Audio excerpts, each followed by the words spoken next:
In addition, UCF at South Carolina will be announced about 12:30 by the SEC. We'll have that time on TV then at the bottom of the hour.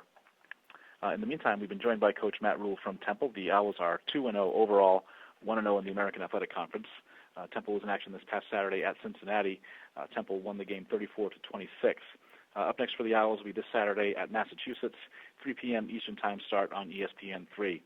Coach, thanks so much for joining us on the call. If you would take a minute to tie up the win at Cincinnati, please, and tell us what you expect to see as you head to Foxborough to face UMass, please.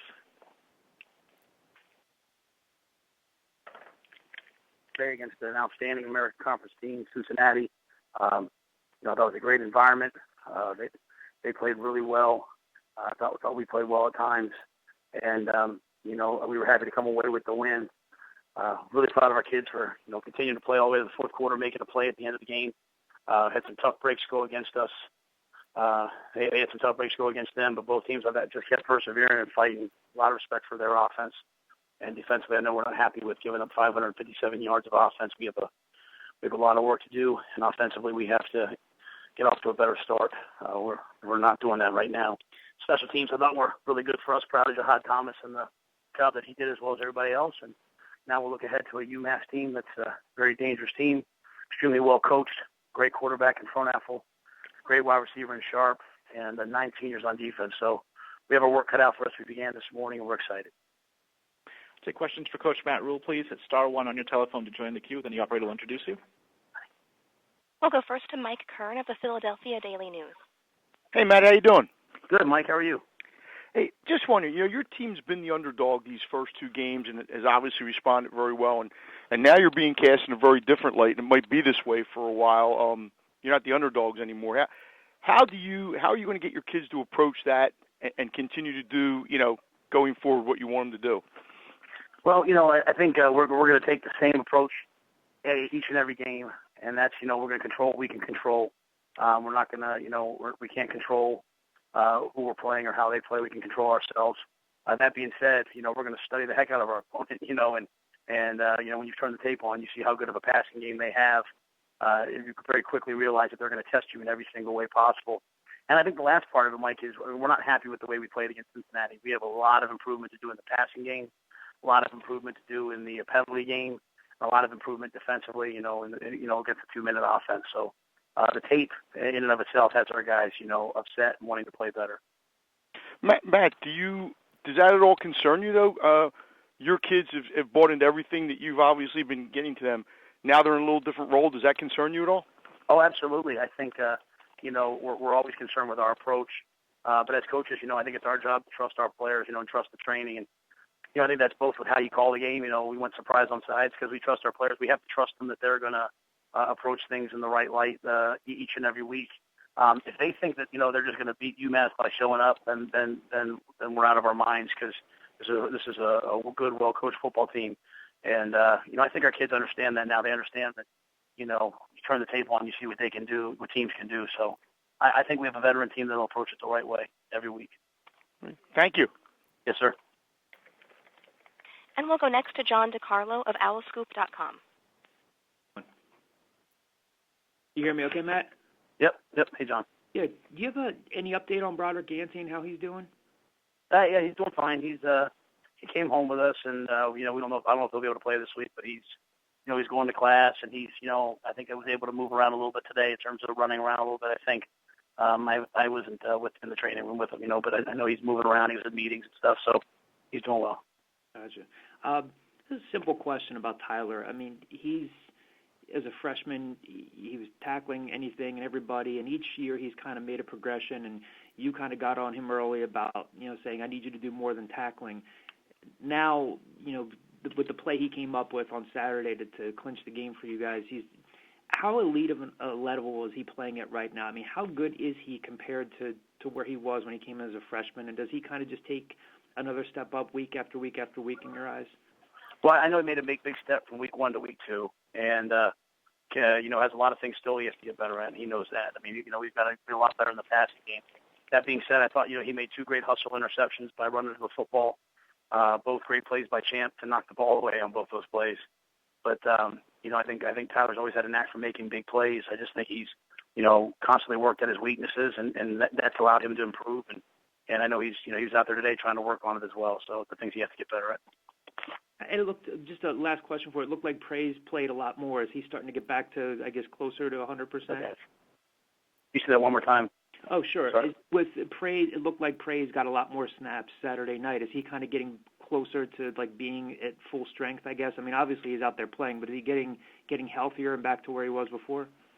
I mean, I think he's healthy. I mean, he just has to play. He got in there, he played hard. Didn't make a ton of plays, but he played hard, almost blocked the field goal. So he's going. I think he's healthy, and it's just a matter for him of just playing and making some plays for us.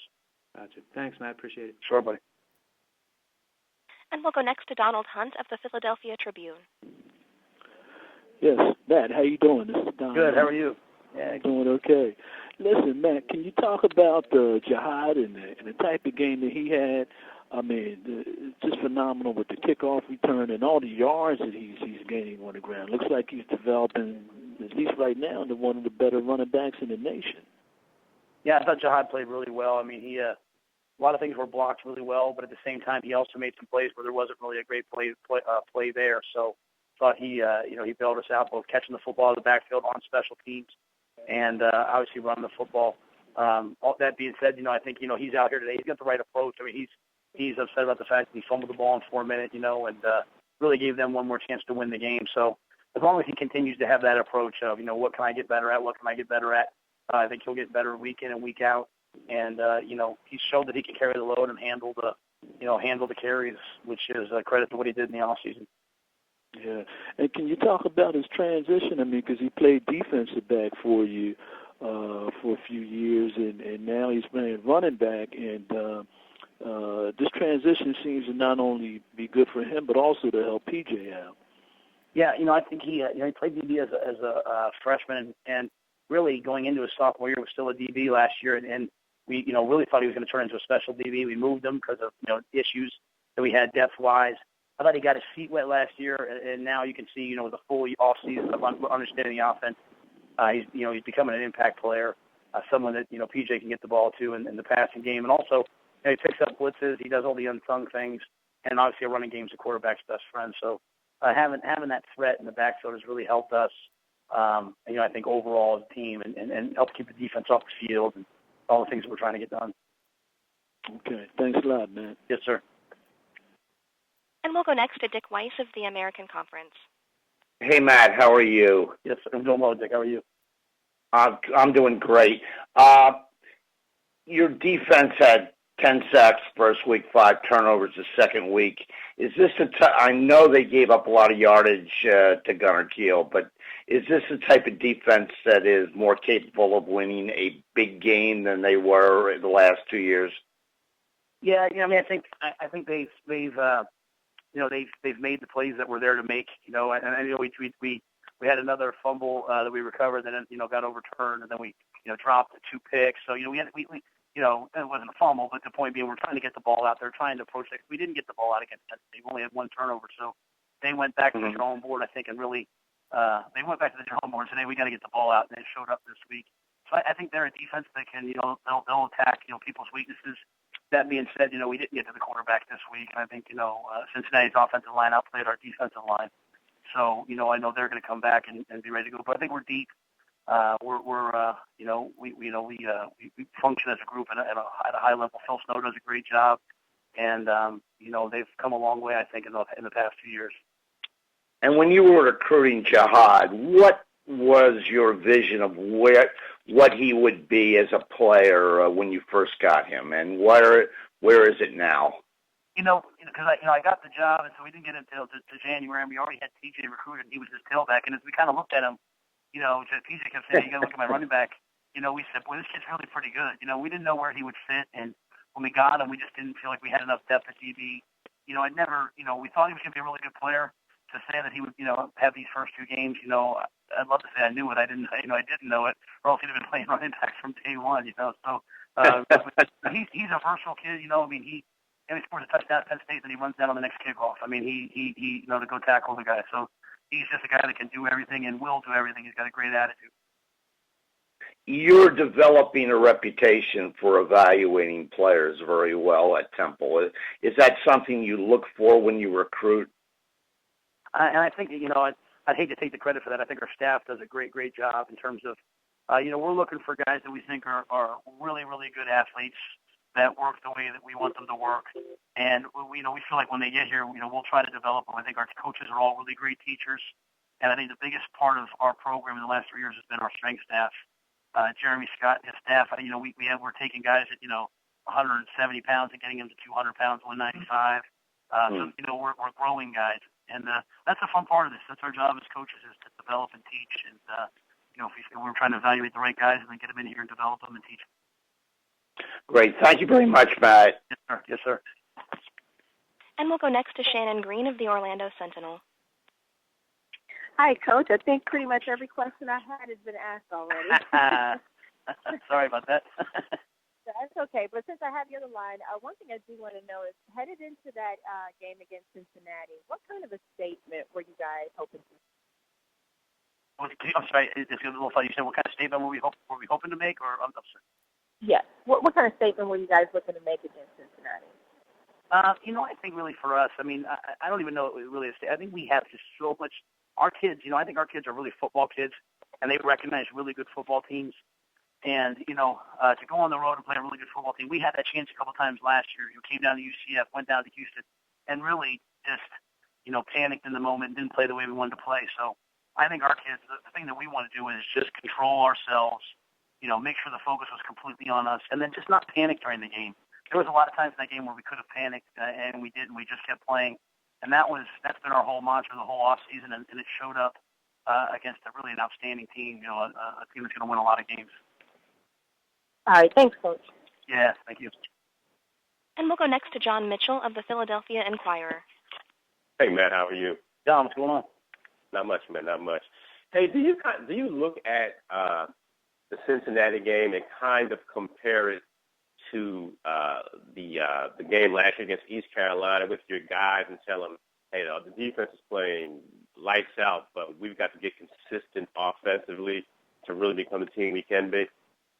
Yeah, I think we were saying, going into it, hey, you guys, we want to play in all three phases, and anytime we score, whatever we scored, 34 points, that's kind of the mark that we're looking for, like that 28 to 35 point range. We think we're going to win a lot of games with the way we're playing. Some people play differently, they're fast, no huddle, and they're going to try to score 50, and they want to win 50 to 45. We don't, we want to win, 28 to 7. So, right. That's kind of just the way we're going to play. Now we have to get off to a better start earlier, and I think we have to, we're going to have to be just a little bit more open. But the philosophy of trying to wear teams out in the fourth quarter by running the football and getting a lead. We had a 3-score lead in the fourth quarter. That shows the plan is working. Now we just have to finish, and that was the thing that we didn't really do the way we wanted to. We could have finished that game a lot easier. Good enough. That's what I was looking for, Max. Thanks. Yes, sir. Yes, sir. And we get one more in for Coach Rhule, please. And we'll go next to Michael Geis of the Temple News. Hi, Matt. How are you? Hey, Michael. All right. So how big was that Jihad kickoff return for a touchdown? Because it seemed like after he hit that, the energy really started going up. Yeah, I thought our kids, number one, I thought they responded coming out of the locker room, really for the second week in a row now. We kind of got in the locker room, regrouped. I thought they had the right approach. I thought it was a great call with Ed Foley. He wanted to run that return, and I'll just be on record, I did not want to run that return. I think my last words to him, I said, okay, it better work, and it certainly did. So I think Ed's doing a great job. We're seeing the benefit of him taking over special teams, this year as opposed to, doing it by committee or having, me do it. I think Ed's doing a great job. I thought that gave us some momentum, but they give credit to Cincinnati. Now they came right back and threw a 70-yard touchdown. So, our kids had to respond to adversity, and I thought they just had the right approach mentally. And how you said it's a credit to Jihad that he can handle his load. How much easier is it for your offense knowing that you have someone that you can hand the ball off to 30 times a game almost? Yeah, obviously we told the kids going in we were going to try to develop a run game. And, just having one makes it a lot easier, obviously. And Jihad's really stepped up. And I thought, Rockwell got in the game some and had some good carries. Just took a little bit of load off. And as the season goes on, we're going to have to do that more and more and more and more. All right. Thank you, Matt. Sure. Thank you. Coach, well, thank you so much for the time today. We look forward to talking to you again next Monday. Thanks, guys.